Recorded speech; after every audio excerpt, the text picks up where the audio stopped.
Pymes Perú. Programa Pymes Perú, Radio y Televisión. Saludando a Víctor. ¿Cómo estás, Víctor?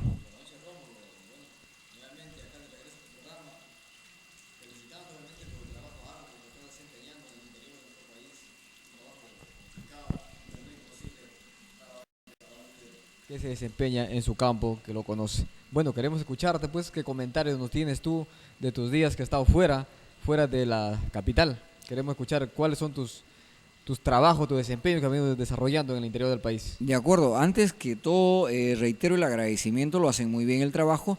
Yo tengo una frase: si esperamos que el Estado solucione nuestros problemas, esperaremos largos años.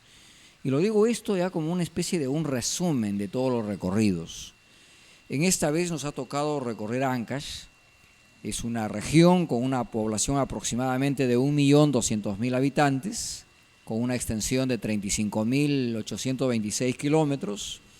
Hemos estado aproximadamente a 2.800 metros sobre el nivel del mar, y de hecho que Ancash ahora ocupa la tercera región en el desarrollo de la economía del país. O sea, después de Lima, Arequipa, está Ancash. Esto es un tema muy interesante que vamos a mirar qué cosa es la que lleva a tener su economía en desarrollo. Claro, por un lado está la Cordillera Negra, está la Cordillera Blanca con su majestuoso Huascarán, pero va más allá que eso. Va más allá mirando un poco de su leyenda, ¿no? De acuerdo a la leyenda, nos indica que en el siglo XVII los incas, al arribar a la zona, encontraron a los huaylas y a los conchucos, grupos étnicos muy poderosos que más tarde enfrentaron a los conquistadores españoles. Una de las mujeres más influyentes de los años de la conquista hispana fue Inés Huaylas, hija del inca Huayna Cápac, con quien Francisco Pizarro tuvo 2 hijos. Y entonces empieza toda la historia en el año 1821, después de la proclama del general San Martín. Ya se viene hablando la creación de este departamento, y se daba el 28 de febrero por los años 1839 con el presidente de entonces, Agustín Gamarra, quien lo calificó como Ancash, el departamento de Ancash. Pero Ancash también ha pasado situaciones a veces bien complicadas por situaciones trágicas de la naturaleza.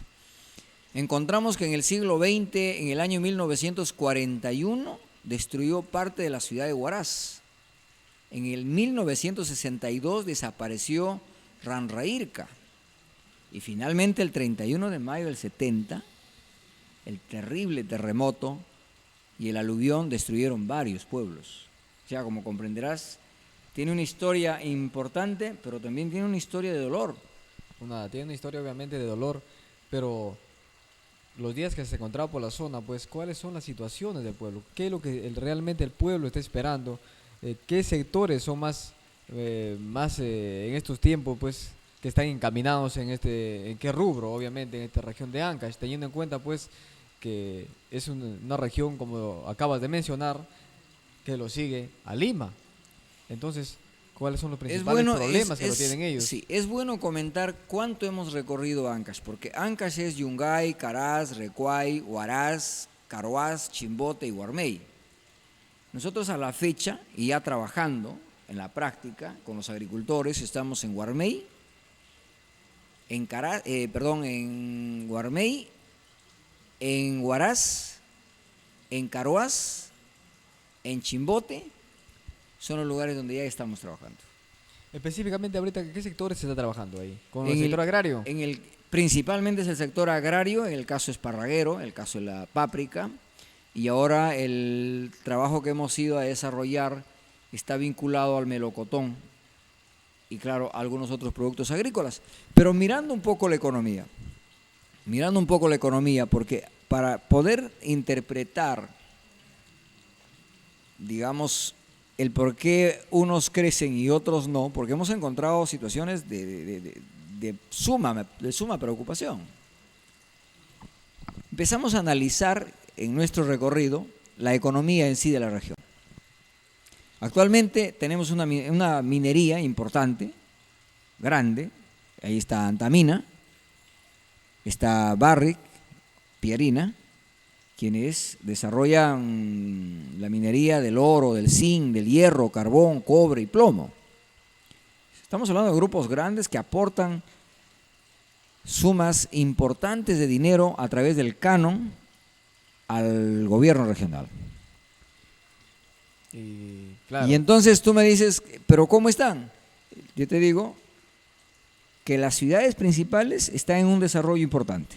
Las avenidas que tú puedes encontrar en Chimbote encuentras pistas asfaltadas, o sea, un cambio de, digamos, de imagen a lo que era hace algunos años, por decirte 6, 8 años atrás. sí. Y lo mismo sucede con Huaraz, pero no sucede lo mismo con las comunidades campesinas. Ese gran problema que se suscita casualmente, la información. Si bien es cierto, Rómulo, estos días, pues, según un reporte que ha salido, pues, un medio de comunicación, en la región del Alto y Plano, para hacerte un comentario breve, para ver por dónde pasa el tema de información, pues dice que la región del Alto y Plano de Puno específicamente, de todos sus, mejor dicho, de sus, para invertir obviamente, de sus recursos, solamente el 100%, el 15% solamente han invertido hasta la fecha. Y la gran ¿Te refieres al proyecto minero? al proyecto minero. Ya. Entonces la gran pregunta es, ¿por qué no se invierte la diferencia si hay solamente un 15% hasta la fecha que se está utilizando? ¿Y la diferencia qué pasa? No, pero ¿te refieres a quién? ¿Al gasto de quién? ¿Del gobierno regional o de la empresa? Del gobierno regional. Ah, bueno, ahí hay un tema que no le pasa solo a un gobierno, les está pasando casi a todos los gobiernos regionales.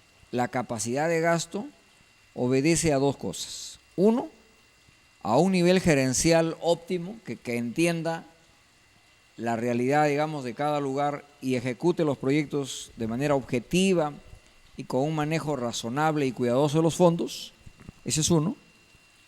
Y dos, que en varias regiones andan con el problema de la revocatoria. Entonces viven más preocupados en la revocatoria y en los juicios que en el desarrollo de la función. Claro, la revocatoria siempre y cuando se va a realizar cuando las personas pues no son capaces para trabajar. Si bien es cierto, la Defensoría del Pueblo ha emitido un informe el día de ayer en la cual pues nos menciona que el 60% de los gobiernos regionales, sus páginas de web hace 2 años que no se actualiza. En los gobiernos locales, que son los municipios, el 71% de municipios, sus páginas web no están actualizadas.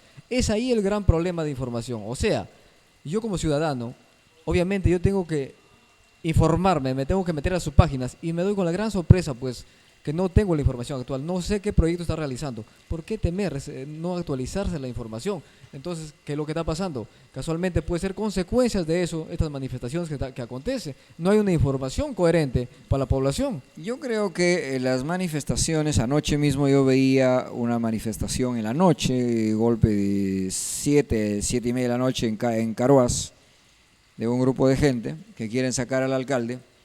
Yo creo ahí dos cosas. El pueblo tiene parte de la responsabilidad, pues, porque el pueblo tiene el gobernante que elige, pues. Eso es. O sea, eligen por simpatías y no por un análisis de capacidades. Y a la vuelta de la esquina, por ahí un, entre comillas, buen líder empieza a movilizar conciencias carentes de responsabilidad, porque eso solo se puede ver en Perú, Bolivia y Ecuador, hablando de América del Sur. No sucede así en Europa, no sucede así en países desarrollados. Entonces, dejémonos de tonterías, por decir menos, y trabajemos con responsabilidad. Claro, totalmente de acuerdo, hay que trabajar con responsabilidad, pero también las autoridades no tienen por qué, pues, no tener la información actualizada. ¿Cuál es el temor? ¿A qué se debe ese temor? Okay. Si tiene la información actualizada, yo creo que el pueblo lo va a entender, se va a dar cuenta que obviamente la autoridad que fue elegido por ellos estoy justificando. Está obviamente pues trabajando, tiene los proyectos en camino, pero si yo no hay una justifico, información vigente, obviamente la gente es más, extorsiona existe una ley. Existe una ley, la ley del acceso y transparencia a la información.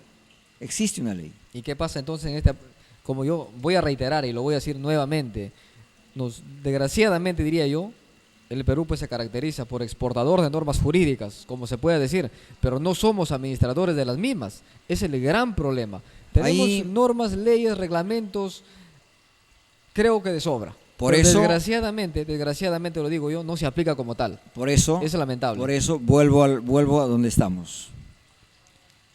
Si esperamos que los políticos hagan las cosas que nos gustaría que hagan, esperaremos muchos años.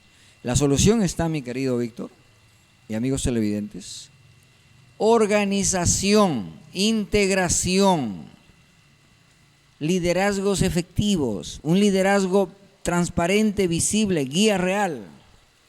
Cuando yo miro a Ancash, que dicho sea de paso, César Álvarez está trabajando, el presidente del gobierno regional, ¿no? Estoy encontrando que está definitivamente haciendo conexiones de infraestructura importante.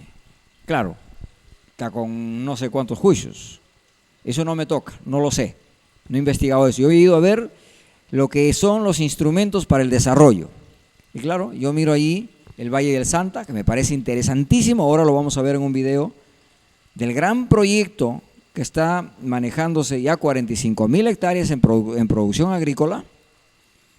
Y hay otra extensión similar para la segunda etapa, que es el gran proyecto Chinecas, con el desarrollo de la presa del río Santa, a la cual han sumado a 13 municipalidades, que a mí me parece sumamente importante. Claro. Mirar el Valle del Santa, mirar el Valle de Guarmey, mirar el Callejón de Guaylas, de donde se está exportando flores, mirar Casma, de donde hay muy buen espárrago, muy buena páprica, mirar Empeña. Yo creo que son valles. En este caso me refiero a Ancash, porque a eso estamos refiriéndonos, del recorrido, casualmente a eso nos estamos refiriendo. Hay una riqueza agrícola que falta ciertamente tecnificar, que falta asistirlo, pero que esperamos, según la versión del propio gobierno regional con quien hemos tenido reuniones, y las mismas comunidades nos han dicho que están, pero no solo agradecidos, sino enteramente satisfechos de que continuemos en estructurar, por ejemplo, las cadenas productivas agrícolas. Importante lo que acabas de mencionar, que las autoridades estén tomando en conocimiento y estén trabajando ya con el sector agrario, teniendo en cuenta pues que nuestro país cuenta con un sinnúmero de microclimas, las mejores tierras productivas. 84 microclimas de los 108 que existen en el mundo. Interesante, ¿no? Interesante, pues, como acabas de mencionar, que el gobierno, que a partir del 28 de julio, pues, con el comandante Humala, ya electo presidente, empiece a encaminar este sector importante. Y también lo que le voy a reiterar, pues, y felicitar obviamente al presidente Alan García. El día de ayer inauguró un centro tecnológico en Juanjuy con el tema del cacao, en la cual mencionó pues que el mejor cacao del Perú es de Juanjuy, de la zona de San Martín, y de verdad que eso nos alegra y que siga inculcando, que siga para adelante lo que es tecnología. Sí, pero ahí lo voy a saludar yo, en lugar de saludarlo a Alan García, lo voy a saludar a la cooperación americana, porque quien trajo la iniciativa y quien ha invertido la mayor parte es la cooperación de Estados Unidos, a través de la organización de los cacaoteros, creo que le dicen, de los que siembran cacao, de las organizaciones del cacao. Y bueno, ahí ha tenido también un rol importante el gobierno electo de la región San Martín. Entonces, claro, siempre sucede eso, ¿no? El presidente o el alcalde finalmente es el que va a dar la bendición final.